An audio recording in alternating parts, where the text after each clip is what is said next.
안녕하세요. 오늘은 확장성을 위한 해결 1편 세그윗에 대해서 설명을 드리고 또 확장성이 왜 필요한지에 대한 설명을 간단하게 드리겠습니다. 블록체인에서는 트릴레마라는 게 있는데요.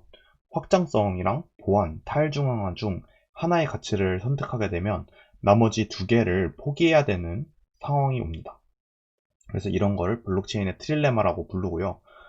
한마디로 현재 존재하는 블록체인은 한 가지, 아니, 두 가지 가치를 추구하면 한 가지는 상대적으로 떨어지게 되는 양상을 띠게 되는데요.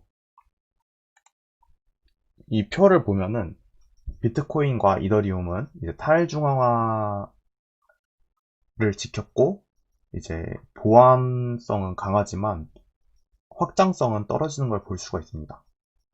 탈중앙화는 당연히 노드들이 여러 개고 직접 채굴을 해서 참여한 모든 노드들이 합의 알고리즘을 거쳐서 참여하는 자격증명 형태의 알고리즘을 띄고 있기 때문에 탈중앙화는 당연히 높을 수밖에 없고요.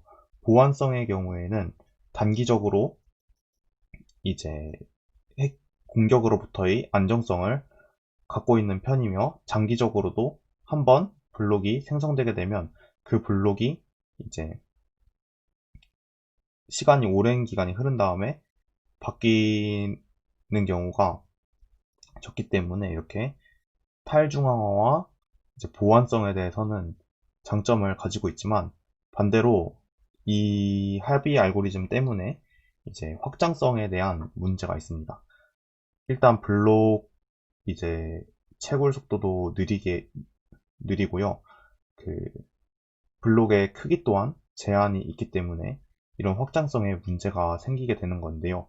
그래서 이런 확장성에 대한 문제 해결을 위해서 이제 비트코인과 이더리움은 많은 여러 해결책들을 도입하고 있습니다. 그래서 첫 번째로 소개드릴 게 세그윗인데요. 세그윗의 경우에는 겹치는 서명 부분을 한 번에 빼서 공간을 늘리는 방법을 사용합니다.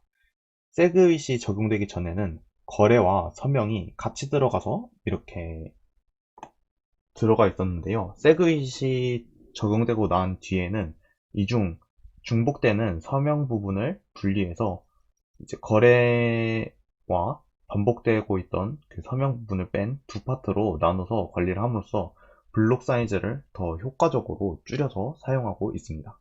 여기 보시면 스크립트 시그라고 되어 있는 부분이 서명인데요. 이 서명이라는 이 긴 글자가 계속해서 중복이 되었기 때문에 그 중복된 부분을 뺨으로써 블록 사이즈를 늘리는 업데이트라고 보시면 되겠습니다. 세그빗이 적용되면서 또 거래 가변성의 문제도 해결이 되었는데요. 거래 가변성은 이제 트랜잭션마다 있는 트랜잭션의 거래 번호인 이제 트랜잭션이 거래거든요. 그래서 트랜잭션 아이디라고 해서 거래 번호를 이제 바꿀 수 있는 문제도 해결하게 되었습니다. 원래는 세그윗 이전에는 전자서명이 입력 부분에 포함이 되어 있었죠. 근데 이 부분을 따로 분리했었죠. 전자서명이 입력 부분에 포함되어 있을 경우에는 이제 해커가 거래를 이렇게 TXID를 바꿔서 해킹을 시도할 수 있었습니다. 그 방법은 다음과 같은데요. 해커 B가 거래소 A한테 일단 자기의 주소로 0.1BTC를 일반적으로 송금을 합니다. 그렇게 되면 원래 정상 거래번호 C1이 발생하면서 해커 지갑으로 0.1비트코인을 보내게 됩니다. 여기까지는 아주 일반적인 출금 명령에 불과하지 않습니다. 하지만 이제 해커 B가 거래 C1이 이루어지고 난 후에 거래번호만 C2로 바꿔서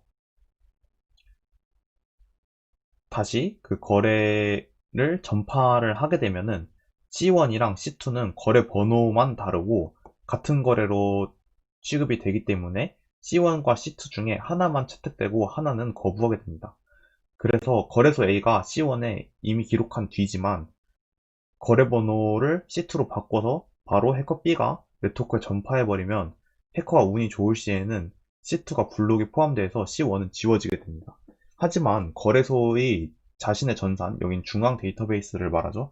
거래소의 중앙 데이터베이스에서 이미 C1을 기록했기 때문에 C2에서는 이제 분산 저장소인 비트코인 네트워크에서는 임시 투각이 기록되었지만 거래소의 중앙 데이터베이스에서는 C1만 기록되어 있기 때문에 나중에 해커가 거래소한테 자신의 거래가 출금되지 않았다고 하면 거래소는 자신의 전산에 기록된 중앙 데이터베이스에 기록된 0.1 BTC를 이제 체크하게 될 거고요.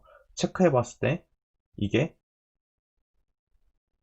이제 출금된 내역이 없기 때문에 잠시만요.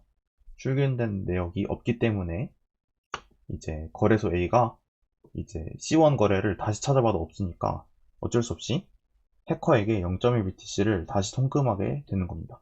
이렇게 되면 해커는 이제 0.1 비트코인이 아닌 0.1 비트코인을 두 번 받은 0.2 비트코인만큼을 얻게 되겠죠. 이런 식으로 트랜잭션 아이디를 바꾸는 버그를 이용한 해킹 방법이 있는데 이걸 바로 거래 가변성 문제라고 부르는데 세그윗이 이런 문제 또한 해결해 주었습니다. 네, 그 다음으로 이제 라이트닝 네트워크와 레이든 네트워크는 다음 영상에 살펴보도록 하겠습니다. 감사합니다.